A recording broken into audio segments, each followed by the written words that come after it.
మనలను మనమే సంతోషపరచుకొనక బలహీన దౌర్బల్యం భరించటకు బద్దులమై ఉన్నాము. ఇక్కడ ఇంకో అడుగు ముందుకేసి మాట్లాడుతున్నారు పౌలు గారు, బద్దులమై ఉన్నామని. బలవంతులు మేము బాగా దేవుళ్ళు బాగా ఉన్నాము మాకేంటి అనేది మనమే దేవుని విషయాలనే కానీ ఆత్మీయంగానే కానీ మరి ఫైనాన్షియల్ గా కానీ ఏ విధంగా మనం బాగా ఉన్నాంలే అని మనమే సంతోషపట్టంగా కాదు, కానీ బలహీన దౌర్బల్యములను భరించుటకు బద్దులమై ఉన్నాం. బలహీనైన వారికి వారి దౌర్బల్యాల్ని మనం భరించడానికి బద్దులమై ఉన్నాము అంటున్నాడు. అంతే, మనం భరించాలి, అవి మనం చూడాలి అని చెప్పేసి దేవుని వారికి సెలవిస్తాము. ప్రేమిటి వారా మనం బలహీనను బలపరచాలి. అంతేకాదు కొరింథీయులకు రాసిన పత్రిక 9వ అధ్యాయము 22వ వచనంలో కూడా చూస్తే దేవుని వాక్యం ఏమన్నంటే, ఇక్కడ చూస్తే ఏమన్నాడంటే, ఏ విధము చేతనను కొందరిని రక్షింపవలనని అందరికీ అన్ని విధములా వాడనైతే. అల్టిమేట్ గా ఏంటంటే ఏ విధంగా అన్నా కానీ కొంతమందిని రక్షించాలి, కొంతమందిని బలపరచాలి, కొంతమందిని దేవుని కోసం మనం సిద్ధపరచాలి. అది దేవుని చిత్తమై ఉంటుంది ఈ సంవత్సరం అనే విషయంలో. ఏ విధంగానన్నా కానీ చాలా సార్లు పౌలు మాట్లాడుతూ వాళ్ళ వంటి వాడిని అయితే వీళ్ళ వంటి వాడిని అంటే అక్కడ దగ్గరగా ఎగిపోయి వాళ్ళు మమేకమైపోయి వాళ్ళ పరిస్థితుల్లో ఇదైపోయి అది ఆ పరిస్థితి తన పరిస్థితిగా తీసుకుని అంతగా మరి తను ముందుకు వెళ్ళినట్టుగా దేవుని వాక్యం సెలవిస్తా ఉంది. కాబట్టి ప్రేమేంటి వాళ్ళారా, ఇక్కడ మనం దేవుని యొక్క వాక్యములు మనం చూసుకుంటే, మన పాఠంలో చూసుకుంటే, మొదటి దశలోనికి రాసిన పత్రికలో మనం చూసుకున్నట్టు ఏమంటున్నారంటే, ఇక్కడ ఏమంటున్నారు, బలహీనలను ఊతనీయండి, అంతేకాదు అందరి దీర్ఘశాంతము ధైర్యపరచండి, ధైర్యం చేయండి, వాడిని ధైర్యపరచండి. యోహాను సువార్త 11వ అధ్యాయం 19వ వచనంలో కూడా చూస్తే చూడండి, గనుక యూదులలో అనేకులు వారి సహోదరుని గురించి వార్తను మరియు ఓదార్చుటకే వారి యొద్దకు వచ్చిరి.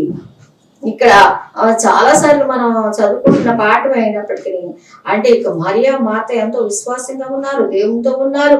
మరి లాజరు గారు చనిపోయినప్పుడు ఎంతో బలహీనమైపోయారు. అప్పుడు కూడా అక్కడ ఓదార్చడానికంటే ఆ కోసడు దూరం నుంచి చూడండి, ఇక్కడ ఏమంటున్నాడు 18వ వచనంలో 11-18, బేతనియ యెరూషలేమునకు సమీపమై ఉండెను, దానికి ఇంచుమించు కోసడు దూరం. కనుక యూదులలో అనేకులు వారి సహోదరుని గూర్చి మార్తను మరియను ఓదార్చుటకై వచ్చారు. అంటే బలహీనను ఓదార్చడానికి మనం మరి శక్తిని ఇవ్వడానికి, ధైర్యం చేయడం వారిని ధైర్యపరచడానికి మనం బాధ్యత తీసుకోవాలి. అంతేకాదు ఏమంటారంటే అందరి ఎడల దీర్ఘశాంతము కలిగి ఉండండి. ఈ విషయాల్లో మనం చాలా తప్పిపోతా ఉంటాం కదా. దీర్ఘశాంతం అంటే మనం చాలా మనకి అసలు షార్ట్ టెంపర్, మనకి ఓపిక ఉండదు, తొందరగా మనం అనేసేయాలి ఏదో ఒకటి. కానీ దేవుడు ఏమని హెచ్చరిస్తున్నారండి, నూతన సంవత్సరంలో మనల్ని దీర్ఘశాంతం కలిగి ఉండండి. మరి దీర్ఘశాంతం కలిగి ఉండండి. దశలకు రాసిన 5:14 ఏమంటున్నాడండి, దీర్ఘశాంతం కలిగి ఉండండి. యాకోబు పత్రికలో 1:4 చూడండి ఒకసారి, మీరు సంపూర్ణులను అనునాంగులను ఏ విషయంలోనైనా కొదువులేని వారినై ఉండునట్లు ఓర్పు తన క్రియలను కొనసాగింపనీయుడి. అంటే ఓర్పు కలిగి ఉండండి, దీర్ఘశాంతము కలిగి ఉండండి. చాలా సార్లు మనం తొందరపడిపోతాం ఇతరుల విషయాలు, మనకు అసలు ఓర్పే కదా. కానీ ప్రభు మనల్ని హెచ్చరిస్తున్నారు, నూతన సంవత్సరం ఓర్చుకోండి, దీర్ఘశాంతం కలిగి ఉండండి.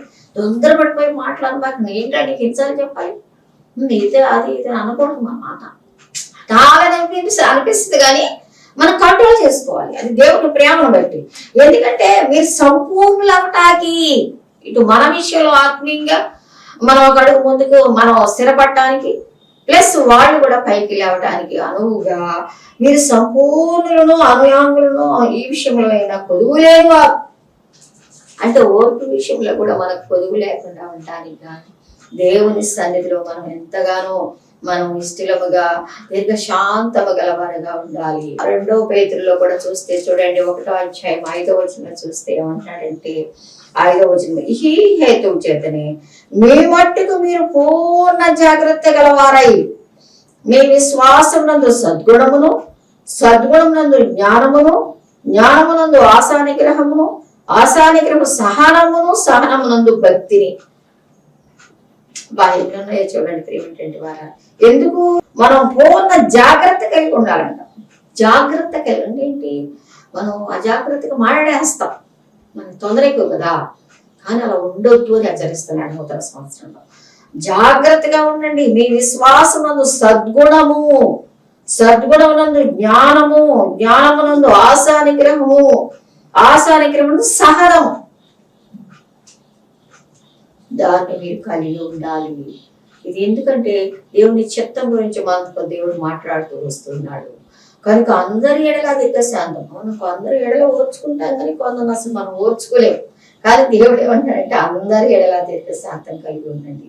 హెబ్రీ పత్రికలో కూడా భక్తుడు రాస్తూ ఏమంటున్నాడంటే చూడండి, హెబ్రీలు 10:36 కూడా మీరు దేవుని చిత్తమును నెరవేర్చిన వారై, దేవుని చిత్తం గురించి మనం మాట్లాడుకుంటున్నాం కదా, మన దేవుని చిత్తం ఏంటి, మనం ఎలా ఉండాలో మాట్లాడుకుంటున్నాం కదా, అందుకే అలా హెచ్చరిస్తున్నాడు చూడండి భక్తుడు. మీరు దేవుని చిత్తమును నెరవేర్చిన వారై వాగ్దానము పొందు నిమిత్తము మీకు ఓర్మి అవసరమై ఉంది. అంటే సంపూర్ణంగా మనం ఓర్పు దీర్ఘశాంతము మనం కలిగిన వారుగా మనం ఉండాలి. అంతేకాదు ఏమంటున్నాడంటే 5:15 వాడును కీడులకు ప్రతి కీడు ఎవరికైనా చేయకుండా చూసుకో.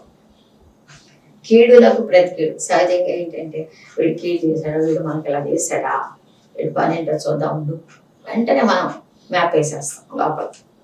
కానీ ప్రభుత్వం వద్దంటున్నారు, వెంటనే అలా చేయకండి, అది అలా ఉండడం మీరు నా చిత్తం కాదు, ఈ నూతన సంవత్సరంలో జయం పొందుకోండి, నాకు ఇష్టమైన రీతిగా జీవించండి అని చెప్తూ ఉన్నారు. ఏమంటారంటే కీడుకు ప్రతి కీడు ఎవరు చెయ్యొద్దు. లేవీకాండము 19వ అధ్యాయంలో చూసినట్టే 18వ వచనంలో కీడుకు ప్రతి కీడు చేయకూడదు, నీ ప్రజల మీద కోపం ఉంచుకొనక నిన్ను వలె నీ పొరుగు వారిని ప్రేమింపవలెను. కీడు చేశాడు కాబట్టి వీడికి ప్రతి కీడు చెయ్యాలి అనేది అది లోక పద్ధతి. కానీ దేవుని బిడ్డలంగా కీడుకు ప్రతి కీడు చేయొద్దు అని ప్రభు మనకి స్పష్టంగా సెలవిస్తా ఉన్నారు. చూడండి, సామెతల గ్రంథము 20వ అధ్యాయం 22వ వచనంలో చూస్తే కీడుకు ప్రతి కీడు చేసిందని అనుకొనవద్దు, యెహోవా కొరకు కనిపెట్టుకొనుము, ఆయన నిన్ను రక్షించు. ఈ కీడుకి ప్రతి కీడు చేసేద్దాం, ఏమైనా సరే వీడిని ఎలా చేయాలో నాకు తెలుసులే అని అనే పద్ధతిలో ఉండకూడదు. మనం చెయ్యొద్దు, అసలు కొట్టేసేదాన్ని. ఎందుకంటే ఏమంటున్నాడంటే యెహోవా కొరకు కనిపెట్టు, దేవునికి అప్పగించు, దేవునికి అప్పగించు. అప్పుడు దేవుడు చూసుకుంటాడు, నేను దేవుడు నడిపిస్తాడు. తొందరపడబాక, దేవుడు చూసుకుంటాడు. అసలు దేవునికి అప్పగించేసే, వీడు ఇలా చేశాడు ప్రభు అంటే దేవుడు చెప్పేసుకో. తెలుసు కదా దేవుడికి, అయినా మనం చెప్పేసుకుందాం. మనకి బాధ పోవాలిగా, మనం బాధ పోవాలంటే అది చెప్పుకోవాలి. చెప్పేసి దేవుడికి అప్పచెప్పినప్పుడు అనుకోదు, యెహోవా కొరకు కనిపెట్టుకుని ఉండు, ఆయన నిన్ను రక్షిస్తాడు, నిన్ను కాపాడతాడు, ఆ యొక్క పరిస్థితిలో నుంచి నిన్ను విడిపిస్తాడు. చెప్పాను కదా, ఒక్కోసారి మనతో దేవుడు మాట్లాడకపోతే మనం నెమ్మది కలదు. ఎవరైనా చెప్పినా సరే ఎప్పుడైతే దేవుడు మనతో మాట్లాడతాడో మనకి అది పోతుంది అనమాట, అది తీసేస్తాడు. నేను కూడా ఇప్పటి వరకు కూడా నేను ప్రభుని అదే అడుగుతాను.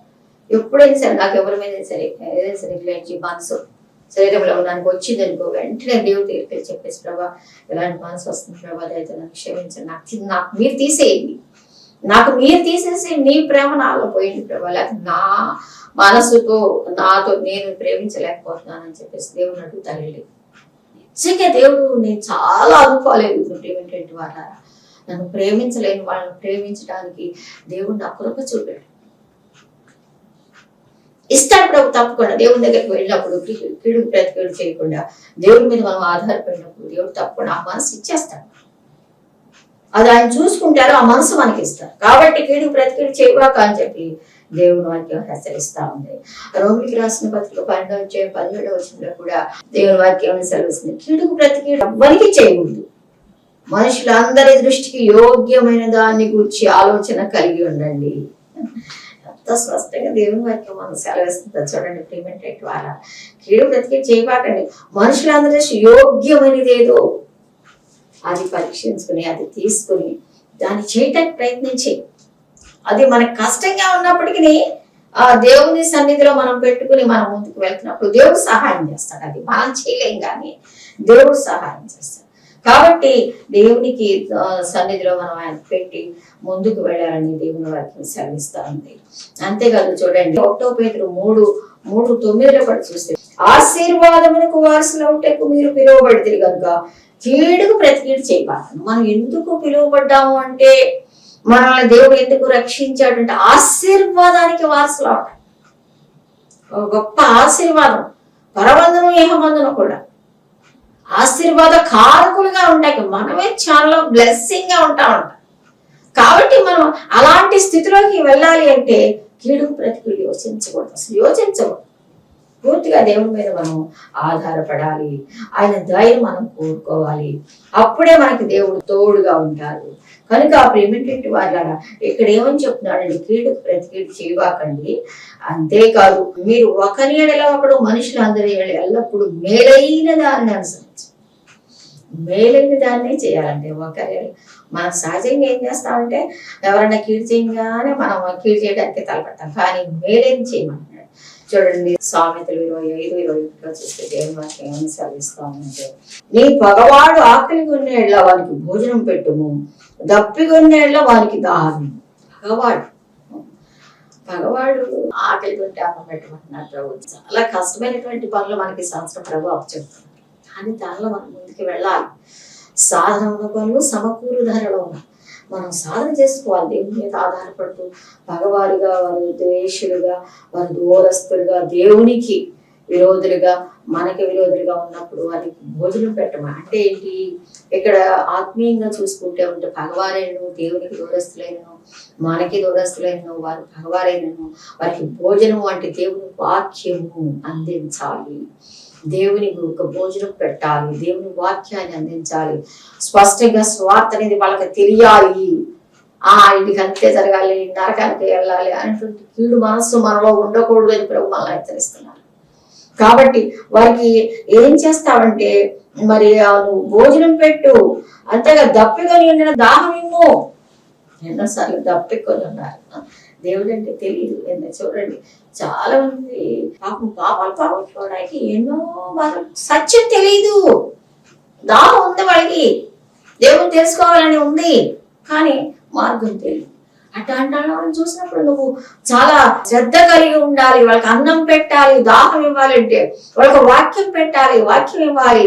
దేవుని వాక్యాన్ని వారికి అందించాలి. ఏదో రకంగా క్రియల ద్వారా, నీ పనుల ద్వారా నీ వాక్యాన్ని, దేవుని యొక్క వాక్యాన్ని మనం అందించాలని దేవుని వాక్యం మేలైన దాన్ని చెయ్యండి అని చెప్పేసి. అంతేకాదు మత్తయి సువార్త 5:5 కూడా చూడండి, 5:44 కూడా చూస్తే దేవుని వాక్యం సెలవిస్తుందంటే, నేను మీతో చెప్పిన దేవునిగా మీరు పరలోకమందున మీ తండ్రి కుమారులైనట్లు మీ శత్రువులను ప్రేమించండి, మిమ్మల్ని హింసించే వారి కొరకు ప్రార్థన చేయండి, ఆయన చెడ్డవారి మీద మంచివారిని శత్రువులను ప్రేమించాలి. మనం ఇందాక నుంచి కూడా ధ్యానం చేసుకుంటా వస్తాం. వాళ్ళు మనం ప్రేమించడం అయినా సరే వాళ్ళని ప్రేమించండి, ఆ మనసు కోసం ప్రార్థన చేసుకోండి. కనుక ప్రేమేంటి వాళ్ళారా, లూకాసు వార్త 6:27 కూడా చూస్తే, మీ శత్రువులను ప్రేమించుడి, మిమ్మల్ని ద్వేషించు వారికి మేలు చేయుడి, మిమ్మల్ని శపించు వారిని దీవించుడి. ఎంత చాలా కష్టమైన టాస్క్ ఇస్తున్నారు ప్రభు మనకి సంవత్సరంలో కదా. కానీ మనం చెయ్యాలి, శత్రువులను ప్రేమించాలంట, హింసించే వారి కోసం ప్రార్థన చేయాలంట. అలాగే చేసినప్పుడు మనకి దేవుడు మనల్ని ఇంకా దేవుని యొక్క ఆత్మీయ స్థితిలో ముందుకు తీసుకువెళ్లేవారుగా ఉంటారు. అంతేకాదు రోమీయులకు రాసిన పత్రికలో 12:21 కూడా చూస్తే, కీడు వల్ల జయింపబడక మేలు చేత కీడును జయించాలి. కీడు వల్ల జయింపబడక అంటే కీడే చేసి ఆడు కీడు చేస్తాడని నేను కీడు చేస్తానని జయం అలా పొందడం కాకుండా, మేలు చేత కీడుని అంటే వాళ్ళు కీడు చేసినా సరే మనం మేలు చేసి దేవుని యొక్క నామాన్ని మరి ఘనపరిచే వరంగా ఉండాలని దేవుని వాక్యం మనకు సెలవిస్తా ఉంది. కాబట్టి ఏమేంటి వారు ఇక్కడ ఏమంటున్నారంటే, మనుషులందరూ ఎల్లప్పుడూ మేలైనదే చేయండి అని చెప్పేసి మనకు ప్రభు మాట. ఎల్లప్పుడూ సంతోషంగా ఉండండి. దేవుడిచ్చే సంతోషం, మన పరిస్థితులు మారక హబక్కూకు అంటాడు, సారలో పశువులు లేకపోయినా ఏది లేకపోయినా యెహోవా ఆయనతో నేను ఆనందిస్తాను అంటున్నాడు. మనం కూడా అలాగే భక్తుడైన ఆయన వెళ్ళే మనం కూడా పరిస్థితులు ఎలా ఉన్నా సరే దేవుని ఆనందాన్ని మనం కలిగిన వారంగా ఉండాలి. ద్వితీయోపదేశకాండం 12:7 కూడా చూస్తే చూడండి ఏమంటారు, మీ దేవుని యెహోవా మిమ్మల్ని ఆశీర్వదించి మీకు కలుగజేసిన మీ కుటుంబములను మీ దేవుడిని యెహోవా సన్నిధిని భోజనము చేసి మీ చేతి పనులన్నింటి బట్టి సంతోషించండి. కుటుంబాన్ని బట్టి దేవుడిని సంతోషించండి, కుటుంబంగా సంతోషించండి. భార్య భర్తని బిడ్డలు దేవుడిచ్చినవిగా భావించాలి. దేవుడిచ్చినవిగా భావించి దేవుని సన్నిధిలో మనం సంతోషించే వారంగా ఉండాలి. కుటుంబ ప్రార్థన కలిగి ఉండాలి. ఉదయ సాయంత్రాలు ఆయన సన్నిధిని అనిపిస్తూ దేవుడు చెప్తున్నాడు, మీ దేవుని యెహోవా మిమ్మల్ని ఆశీర్వదించి మీకు కలిగజేసిన మీ కుటుంబములను.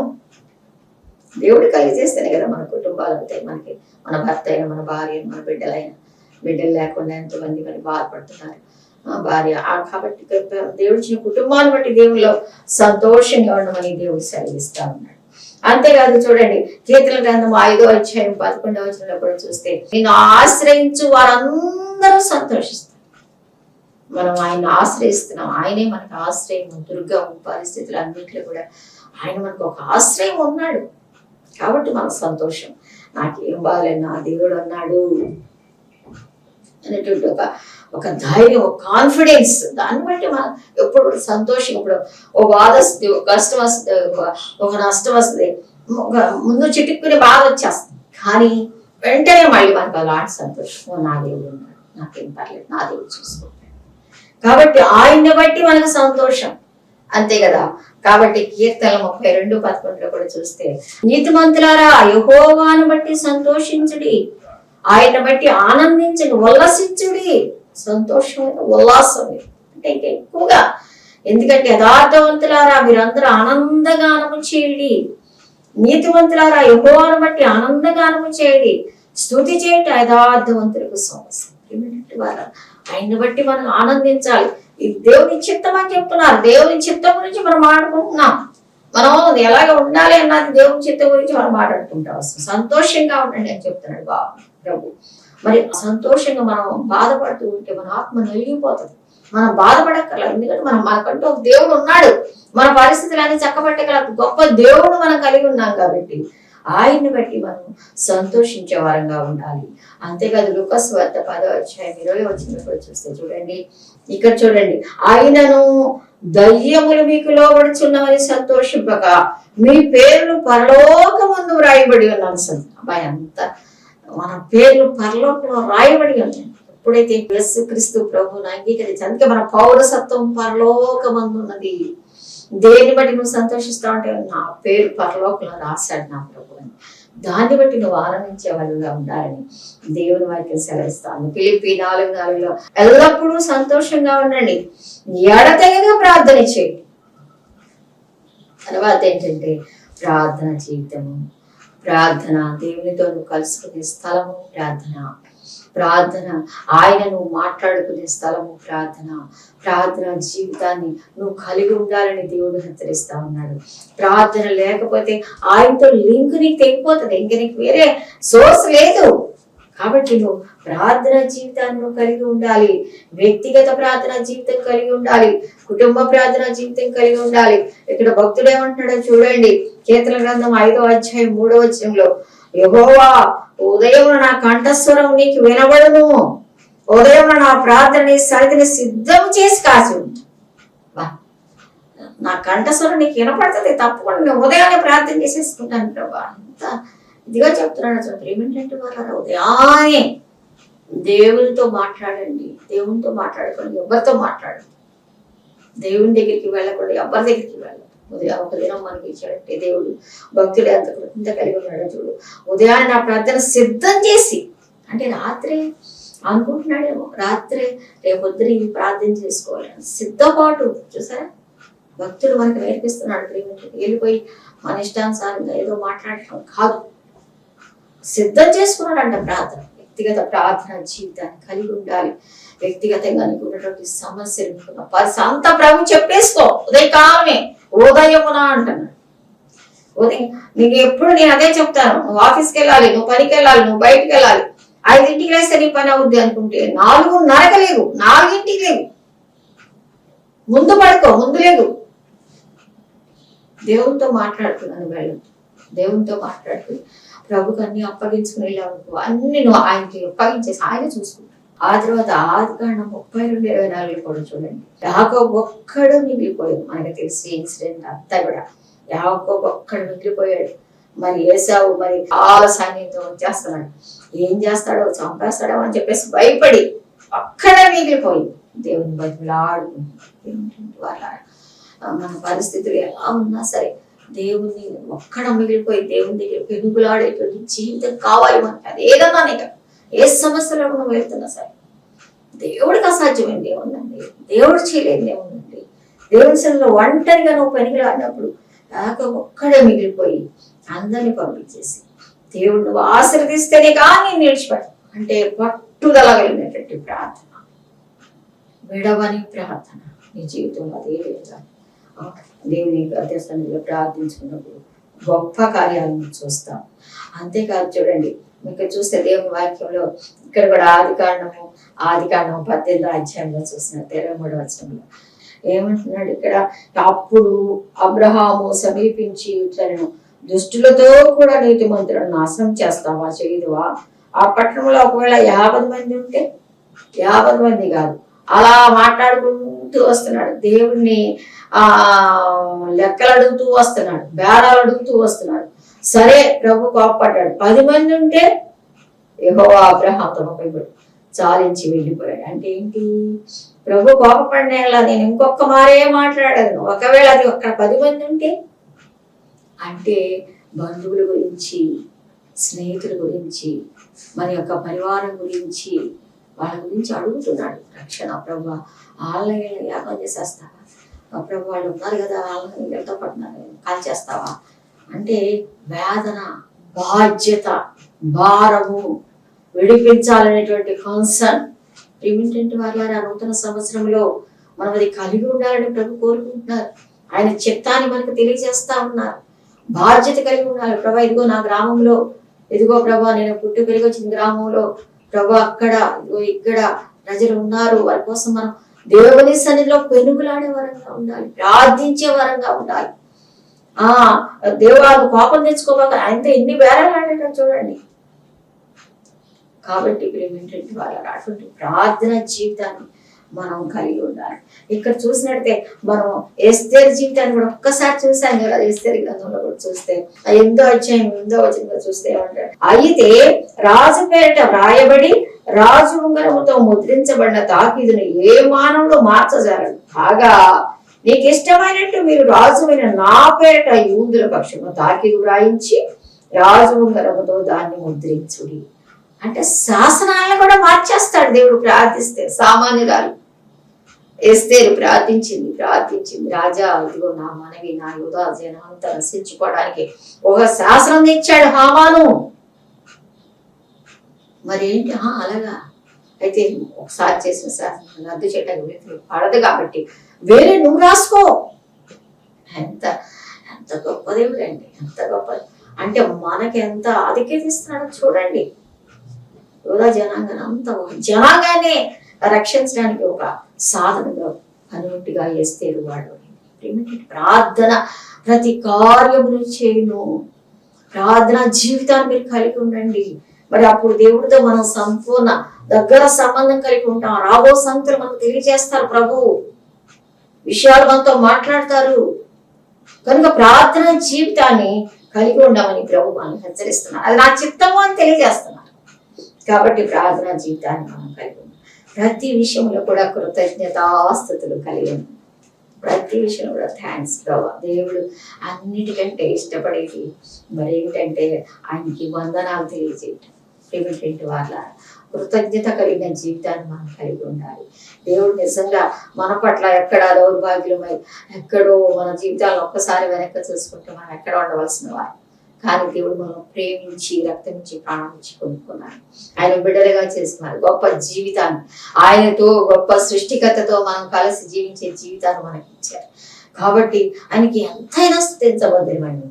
కాబట్టి ఇక్కడ ఏమంటున్నాడంటే చూడండి, కీర్తన గ్రంథము 105లో కూడా దేవుడు 105వ దావిది కీర్తనలో చూస్తే ఇక్కడ భక్తుడు యెహోవాకు కృతజ్ఞతాస్తుతులు చెల్లించుడి, ఆయన నామమును ప్రకటన చేయుడి, ఆయన ఆశ్చర్యకార్యములంటి సంభాషణ చేయుడి. అంటే ఆయన కృతజ్ఞత చెల్లించాలి దేవునికి వందన. చాలాసార్లు మనం ఈ సువార్తలు కూడా చూస్తే మరి 10 మంది రోగులు ఆయన బాగు చేసినప్పుడు 10 మంది శుద్ధులైన కారా వారు ఎక్కడా అని అడుగుతాడు. ఒక్కడే ఆయన తిరిగి వచ్చినప్పుడు, ఒక్కడే తిరిగి వచ్చాడు. అంటే ఏంటి? కృతజ్ఞత కోరుకుంటున్నారు, ఆయన థ్యాంక్స్ కోరుకుంటున్నారు. ఎవరైనా సరే చూడండి, మనకి హెల్ప్ చేశారు, చిన్న హెల్ప్ చేశారు, థ్యాంక్ యూ అని చెప్పినప్పుడు వాళ్ళకి చాలా ఆనందం.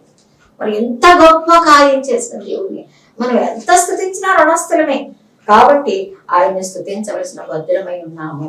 కేవలం 34లో కూడా చూసుకున్నట్టే చూడండి, 34 కూడా చూస్తే, నేను ఎల్లప్పుడూ యెహోవాను సన్నుతించను, నిత్యము ఆయన కీర్తినాను. ఎల్లప్పుడూ ఆయన ఎప్పుడు కూడా స్తుతించేవాడిగా ఉంటున్నామని భక్తులు సెలవిస్తారు. అంతేకాదు 33 కూడా, స్తుతి చేయుట యథార్థవంతులకు శోభస్కరము. నువ్వు నిజంగా యథార్థంగా ఉన్నావంటే దేవుని దృష్టిలో స్తుతి చేస్తాం. స్తుతి చేయుట యథార్థవంతులకు శోభస్కరము. కాబట్టి దేవుని వాక్యంలో దేవుని స్తుతించాలి అని దేవుడు మనం నేర్చుకుంటున్నాము.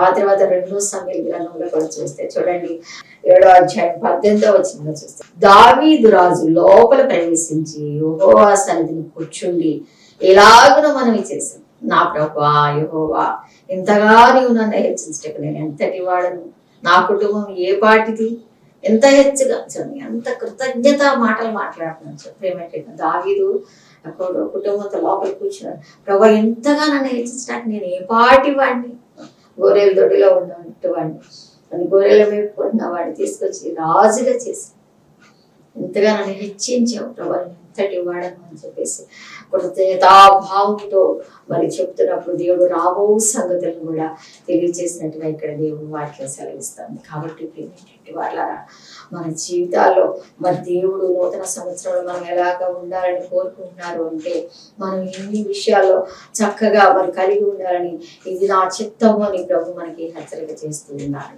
అదే అందుకే చూడండి, ఇప్పుడు ఎంత చక్కగా దేవుని వాక్యం, మేము మీకు బోధించినది ఏమనగా అక్రమంగా నడుచుకోవాలని బుద్ధి చెప్పుడి, ధైర్యం చేయడం వారిని ధైర్యపరచుడి, బలహీనకు ఓతనీయుడి, అందరూ ఇలా దీర్ఘశాంతము గలవారైనడి, ఎవడు కీడుకు ప్రతికీడు ఎవరికైనా చేయకుండా చూసుకోండి, మీరు ఒకరినొకడు మనుషులందరూ ఎల్లప్పుడూ మేలైన దాన్ని అనుసరించి నడుచుకోండి, ఎల్లప్పుడూ సంతోషంగా ఉండి ఎడతెగక ప్రార్థన చేయండి, ప్రతి విషయమందును కృతజ్ఞతాస్తులు చెల్లించుడి, ఎలాగూ చేయుట యేసుక్రీస్తునందు మీ విషయములో దేవుని చిత్తము. కనుక ప్రేమేంటి వారు దేవుని చిత్తాన్ని దేవుడు మనకు తెలియజేశాడు కనుక ఆ విధంగా దేవుని చిత్తము జరిగిస్తూ ఆయనకి ఇష్టమైన ప్రియమైన రీతిగా ఈ నూతన సంవత్సరంలో నువ్వు జీవించాలని, ఆయన ఇష్టమైన రీతిగా జీవించి రేపు మనల్ని సంతోషంగా ఆనందంగా నా బిడ్డ అని గర్వంగా ప్రభు మన గురించి చెప్పుకునే రీతిలో ప్రతి విషయంలో నువ్వు జీవించాలని కోరుకుంటూ ఈ చిన్న మాటలు ముగిస్తూ థ్యాంక్ యూ ప్రార్థన చేస్తాం. పరిశుద్ధమైన తండ్రి, ప్రేమ కలిగిన ప్రభు నీ పాదాలకి వందనాలు స్తోత్రాలు చెల్లిస్తాం. మీరు ఆయన బట్టి ఈ సంవత్సరంలో ప్రభు మేము ఏ విధంగా జీవించాలో, వెలుగు సంబంధులముగా ఇంత కలిగి నీ కోసం మేము ఏ విధంగా జీవించాలో, నీ చిత్తం ఏంటో మాకు తెలియజేసినందుకు మీకు వందనాలు చెల్లించు. ఆ విధంగా మీ చిత్తములో నడవడానికి మీ కృప మీరు మాకు అనుగ్రహించి నడిపించమని వందనాలు చెల్లించు. యేసు నామములో ప్రార్థించి స్తుతించి వేడుకుంటున్నాం తండ్రి. ఆమేన్. Thank you.